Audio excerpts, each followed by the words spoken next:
अखेर नमो शेतकरी योजनेच्या नव्या हप्त्याची तारीख ठरली. पण थांबा, आधी मोबाईलमध्ये तुमचं स्टेटस चेक करा. जर तुमच्या स्टेटसमध्ये हे एक नाव नसेल तर तुमचे 2000 रुपये इथं अडकणार आहे. सर्व शेतकरी बांधवांसाठी मोठी एक अपडेट इथं आलेली आहे. सरकारकडून आलेली नवीन यादी त्याचप्रमाणे नवीन तारीख इथं जाहीर केलेली आहे. थेट लाईव्ह खात्यामध्ये पैसे इथं 2000 रुपये. आता नमो शेतकरी महासमाधी योजनेचा हप्ता याच शेतकरी बांधवांना मिळत आहे. आता PM किसानचा 23वा हप्ता सर्व शेतकरी बांधवांना मिळालेलाच आहे. त्या पाठोपाठच आता नमोचा नवा हप्ता आता याची तारीख ठरलेली आहे. PM किसानचा हप्ता मिळालेले जे काही शेतकरी आहेत, ज्या शेतकरी बांधवांना नुकतेच केंद्र सरकारच्या PM किसान योजनेचा हप्ता मिळालेला आहे, तर अशा शेतकरी बांधवांना जे की इथं नमोचा देखील नवा हप्ता इथं मिळणार आहे. आता यामध्ये महत्त्वाचा प्रश्न म्हणजे आता ज्या शेतकऱ्यांनी PM किसानची KYC पूर्ण केलेली आहे, अशा शेतकरी बांधवांना इथं नमोचा नवा हप्ता इथं जमा होत आहे. तर लगेच तुम्ही तुमची KYC केली की नाही तपासून घ्या. याचप्रमाणे तुम्ही तुमच्या बँक पासबुकला आधार लिंक करणे गरजेचं आहे. जर तुम्ही तुमच्या बँक सेंडिंग नसेल, आधार सेंडिंग नसेल किंवा DBT लिंक नसेल तर अशांना पैसे तर येणार नाही. यानंतर लँड सेंडिंग हा सुद्धा महत्त्वाचा आहे. आता ज्या शेतकऱ्यांचे 2000 रुपये अडकले असतील तर त्यांना मिळाला काय करायचं आहे जेणेकरून तुम्हाला पैसे तर येणार आहे. आता सर्वप्रथम तुमची KYC अपूर्ण म्हणजे KYC जर नो दिसत असेल तर लगेच तुम्ही तुमची KYC करून घ्या. लँड सेंडिंग जर लँड सेंडिंग तुमचं नो असेल तर लगेच येस करून घ्यायचं आहे. तलाट्याकडे जाऊन तुम्हाला 7/12 लिंक करून, अन्यथा पैसे इथं तुम्हाला येणार नाही. यानंतर इन्कम टॅक्स पे म्हणजे कुटुंबातील आयकर भरत असेल किंवा पती किंवा पत्नी सरकारी नोकरीवर असेल तर असे अपात्र. जर तुमचा DBT फेल झालेला असेल तर अशांना पैसे इथं येणार नाही. आता नववा जो हप्ता आहे या जिल्ह्यांमध्ये जमा हिंगोली, वाशिम, यवतमाळ, अकोला, अमरावती, बुलढाणा, वर्धा, नागपूर, चंद्रपूर झाल्यानंतर गडचिरोली, भंडारा, गोंदिया, नांदेड, परभणी, लातूर, धाराशिव, बीड, जालना, छत्रपती संभाजीनगर, अहमदनगर, नाशिक, जळगाव, धुळे, नंदुरबार, पुणे, सोलापूर, सातारा, सांगली, कोल्हापूर, रायगड, पालघर, ठाणे, मुंबई शहर, मुंबई उपनगर, रत्नागिरी, सिंधुदुर्ग. यानंतर अशा पद्धतीने तुम्ही या जिल्ह्यांमध्ये नमो शेतकरी महासमाधी योजनेचा हप्ता या तारखेला ठरलेला आहे. आता कोणत्या तारखेला मिळणार आहे हे सुद्धा सांगणार आहे. सर्वप्रथम आता तुमची जर KYC राहिलेली असेल तर जर तुम्हाला PM किसानचा हप्ता आला की नाही कमेंट करून नक्की सांगा. PM किसानचा 23वा हप्ता खात्यामध्ये जमा झालेला आहे. आता यामध्ये सर्वप्रथम KYC करण्यासाठी pmkisan.gov.in या ऑफिशियल पेजवरती यायचं आहे. यानंतर तुम्हाला KYC वरती क्लिक करायचं आहे. KYC वरती तुम्ही जसे क्लिक कराल तर तुम्हाला तुमचा जे की 12 अंकी आधार नंबर इथं टाकायचा आहे.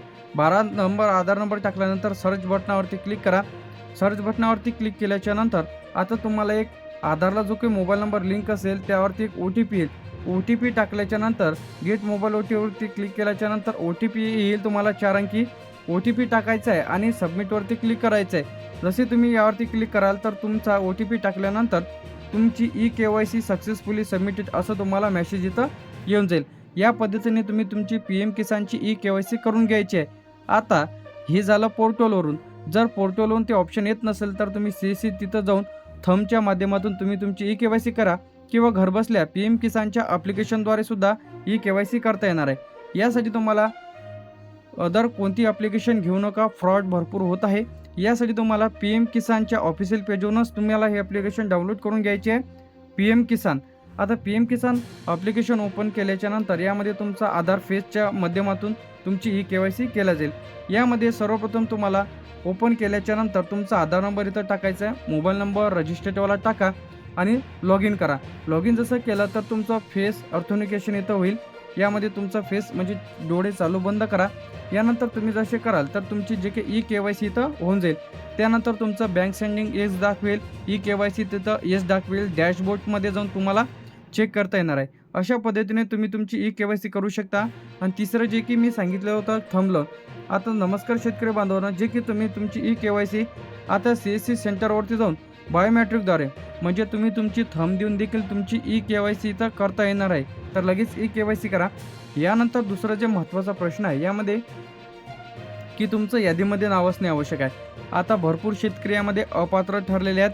तर हे शेतकरी कशामुळे अपात्र ठरलेले आहेत तर ते सांगणार आहे की ज्या शेतकरी बांधवांचं पी एम किसानच्या यादीमध्ये नाव नाही, तर अशांना पी एम किसानचा हप्ता जर त्यांना बंद झालेला असेल तर नमोचा देखील हप्ता त्यांना इथं येणार नाही.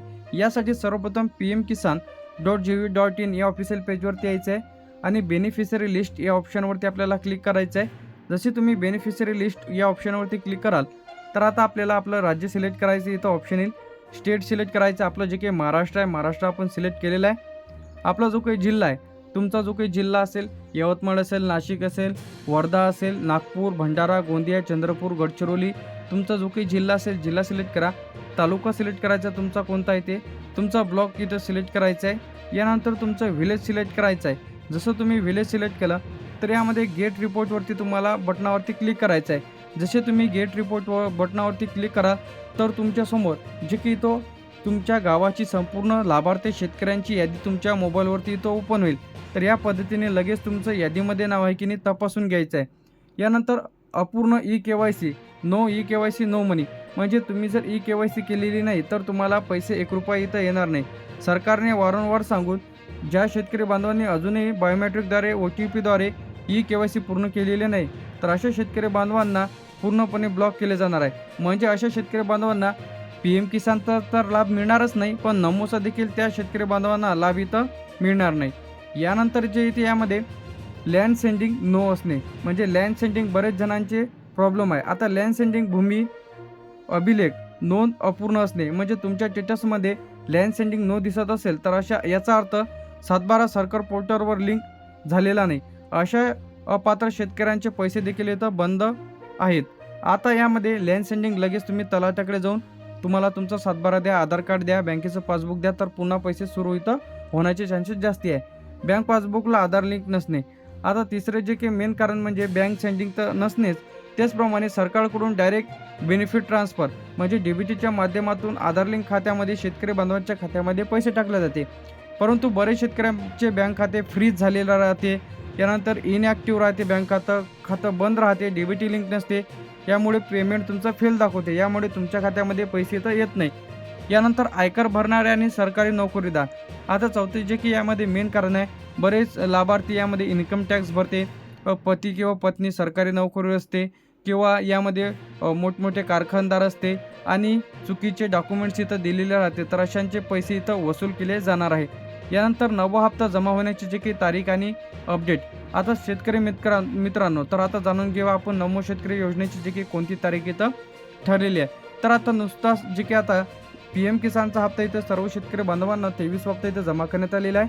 काही दिवसातच राज्य सरकारने नमो शेतकरी महासन्मान योजनेचा नवा हप्ता म्हणजे 2,000 रुपये जाहीर करते.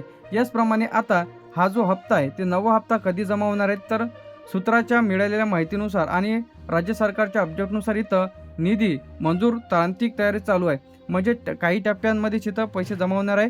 तर आता जूनच्या अखेरच्या आठवड्यामध्ये किंवा पुढच्या महिन्याच्या पहिल्या आठवड्यामध्ये म्हणजे जुलैच्या पहिल्या आठवड्यामध्ये किंवा आता या 5-6 दिवसांमध्ये जमा होईल किंवा जुलैच्या पहिल्या आठवड्यामध्ये नवा हप्ता थेट शेतकरी बांधवांच्या खात्यामध्ये जमा होण्याची दाट शक्यता आहे.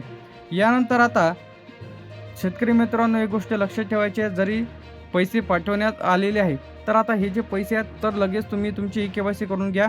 जर तुम्हाला PM किसानचे पैसे आले नसेल, जर नमोचे पैसे पाहिजे असेल तर लगेच तुम्ही KYC पूर्ण करा. आधार सेंडिंग येस आहे की नाही चेक करा.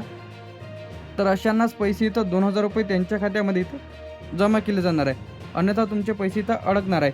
20 जून रोजी PM किसान योजनेचे 2,000 रुपये लाभार्थ्यांच्या खात्यामध्ये इथं जमा झालेले आहे. आता त्या पाठोपाठच नमो शेतकरीचा जो काही हप्ता आहे ते शेतकरी बांधवांना येत्या 8 ते 15 दिवसांमध्ये जमा होण्याची दाट शक्यता आहे.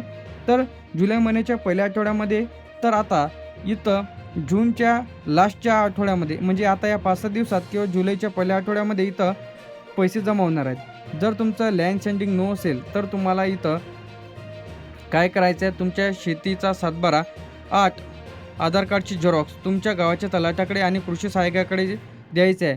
त्यांना सांगायचं की सेंडिंगचे फॉर्म भरून द्या आणि 15 ते 20 दिवसांमध्ये तुमचं लँड सेंडिंगचा प्रॉब्लेम होऊन जाईल. झाल्याच्या नंतर तुम्हाला पैसे इथं यायला सुरुवात होईल. KYC अपूर्ण. जर तुम्ही तुमची KYC केलेली नसेल तर तुम्ही PM किसानच्या पेजवरती जाऊन किंवा ॲप्लिकेशनद्वारे 3 पद्धतीने तुम्ही तुमची KYC करू शकता. थंब लावून करायचं आहे. आधार सेंडिंग नो. जर तुम्ही तुमच्या बँक पासबुकचं आधार सेंडिंग नसेल, DBT फेल असेल तर अशाने लगेच DBT लिंक करून घ्या, आधार लिंक करून घ्या, जेणेकरून शेतकरी बांधवांच्या खात्यामध्ये पैसे तर जमा होईल. आता नमो शेतकरी महासंवाद योजनेचा 9वा हप्ता वाटप सुरू.